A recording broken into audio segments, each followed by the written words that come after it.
Of course, I hit the record button like right before that part. I'm not paying attention. Okay.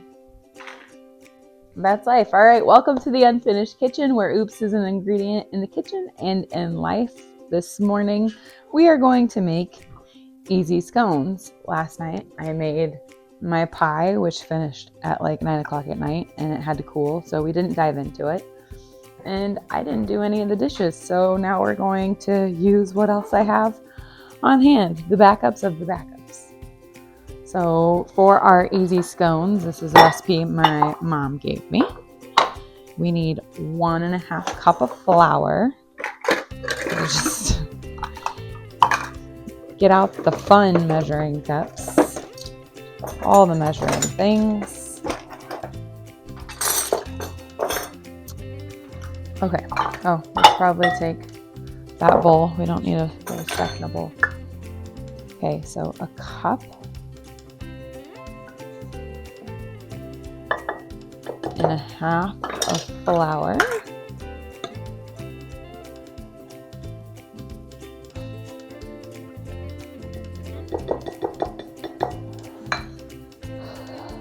A 1/3 cup of sugar.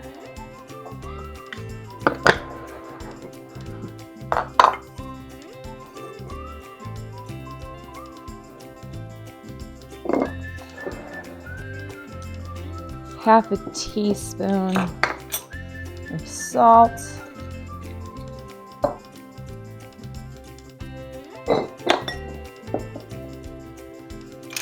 I like to, you can mix it all together. I'm going to use a spatula to mix it all together. I think my mom uses her hands. But I like to blend all the dry ingredients before adding our 3/4 cup of heavy whipping cream.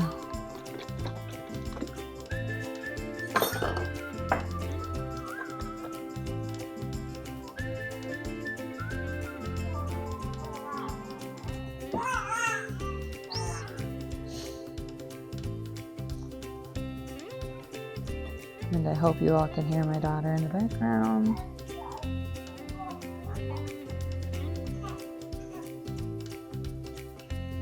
Because it's currently 8:57 in the morning, the day after I made the pumpkin pie. And I thought, I'm gonna make this, why not record it?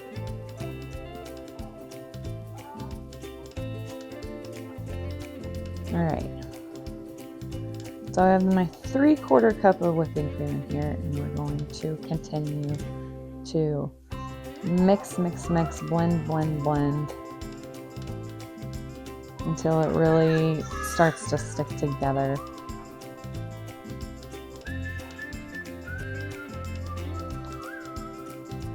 We'll have to get my hands a little bit in there. This is not one of those doughs where I like to get my hands all up in the dough. Like pizza dough? Sure. Because it like cleans off the hand. Pie dough? Pie crust? Yes. Just cleans right off the hands. Also, since it's the morning, my attire is PJs. Nothing fancy over here, people.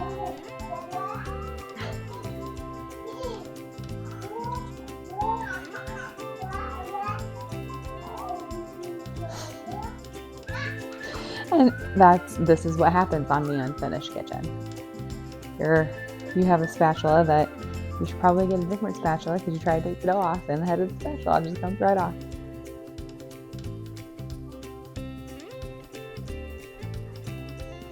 And that's why we should use our clean fingers.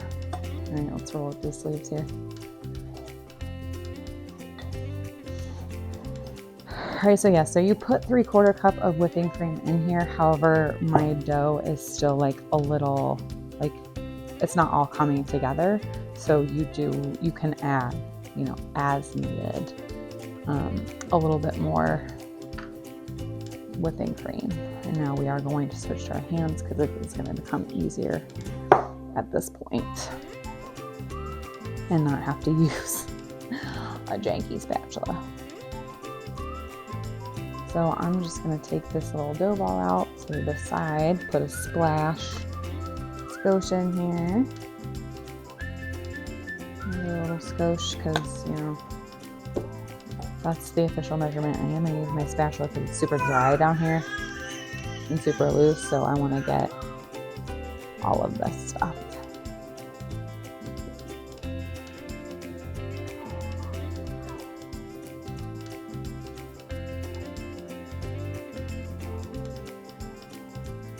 Alright. You also might hear Frozen in the background because we're a Disney household. And that's okay. My son will watch a little bit of the movie and he'll play. He'll watch a little bit of the movie and he'll play. Right now he's doing pretty good. Just chilling.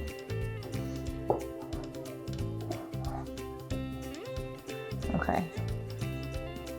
So now I'm just scraping the bowl to get all of the dough off.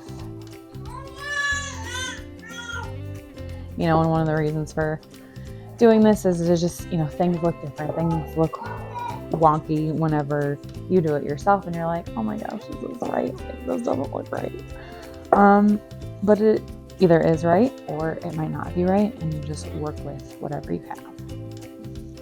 So this does have a little bit of too much cream in it, but that's okay. What I'm going to do is I'm just going to add a little bit of flour to my rolling pin, which happens to be over there and has a decent amount of oil on it because that's what we used, right? Oh, that's pie crust. And I haven't cleaned it. But you know what? It hasn't touched anything else, and that's okay. So I have my nice little ball. And I'm going to get, so something else that I did with that pie crust that I made is I put it in, I made a little tart from the remaining of the dough.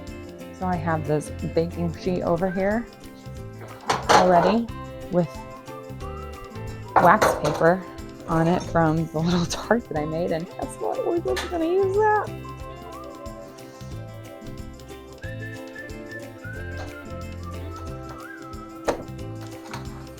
Because I don't know if people in other videos, in their fancy videos, if they like, you know, how they do it, how they go about it.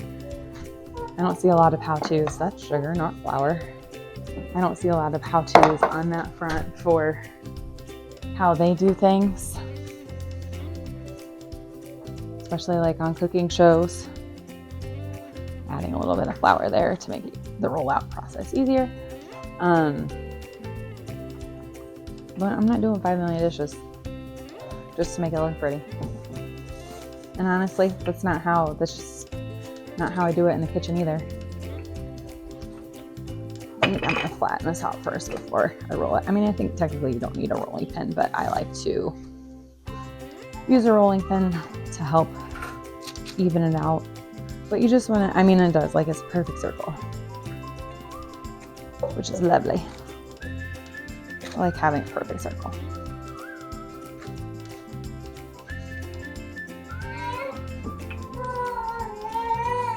Oh, that's awesome. According to my mother's directions, yeah, you mix it until it holds ball, flatten it to the cookie sheet about 1 inch thick. I'm gonna tell you right now, if you have watched my pie crust video, you know, you're supposed to have it measured to a specific height. I have no idea. I've gotten out a tape measure before to measure the height of my dough.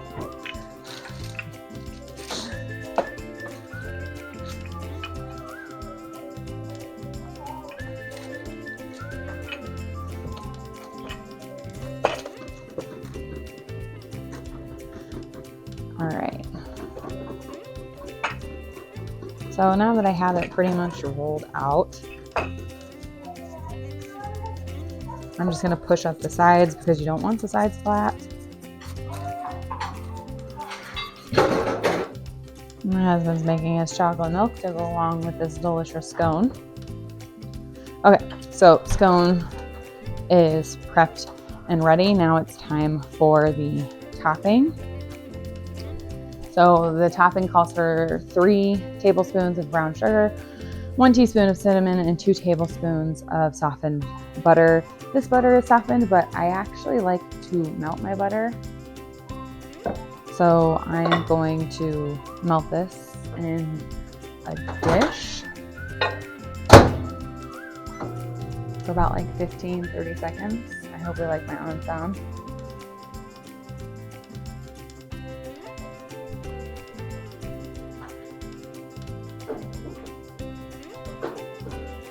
Oh, sugar.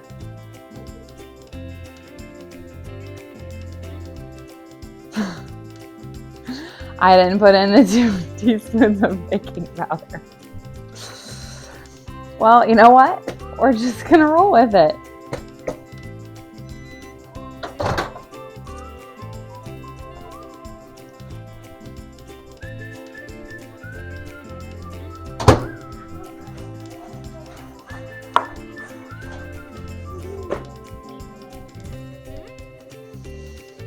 We're gonna go ahead and make this, and then we're gonna probably have to make it again because I am 99.9% sure that I left out the 2 teaspoons of baking powder because I don't think you ever saw me open that, so it's fine.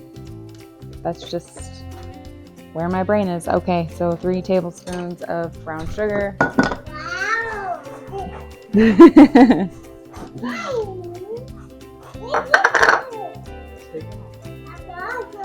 And now my son can see me filming this video, which is super cute.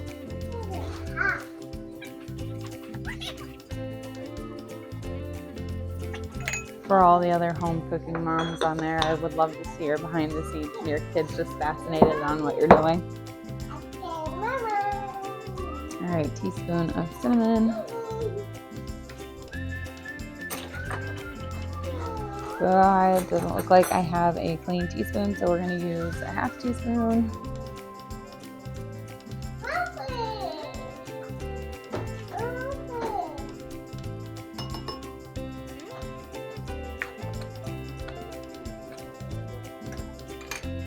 All right, and then melted butter.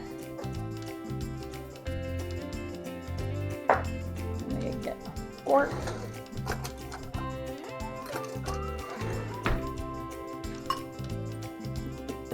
And just mix this all together, and then it kind of makes like this deliciousness of a paste.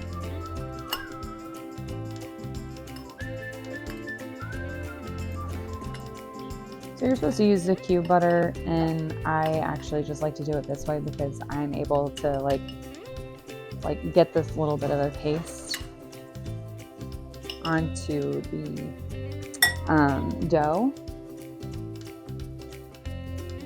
But like I can scrape the full bowl, and I can get it spread out evenly and cover the entirety of the scone. That might taste a little weird because I'm 99.9% sure that I forgot the baking powder. And you know what? That's not the first time that that's happened to me, and it's not going to be the last either, people. Sometimes you just forget an ingredient and then you make it, and then if you really, really want it, you just start over again.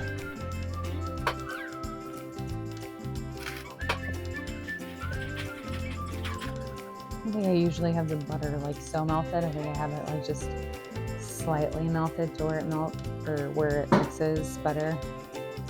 I'm assuming that this might burn a little, which is why you use cube softened butter and not melted butter.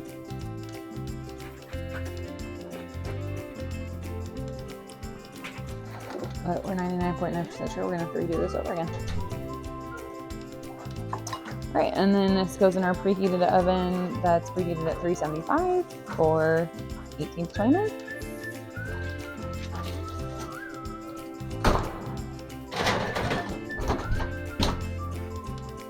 And we'll see you back here shortly for the review. Okay, so both of our scones are done. This is the first one, which is very flat because I didn't have the baking powder and I accidentally melted the butter, versus our second one, which is nice and puffy because I added the baking powder and I semi-melted the butter, which was able to give it a nice coating of deliciousness. So that is the easy scone recipe, and thanks so much for watching.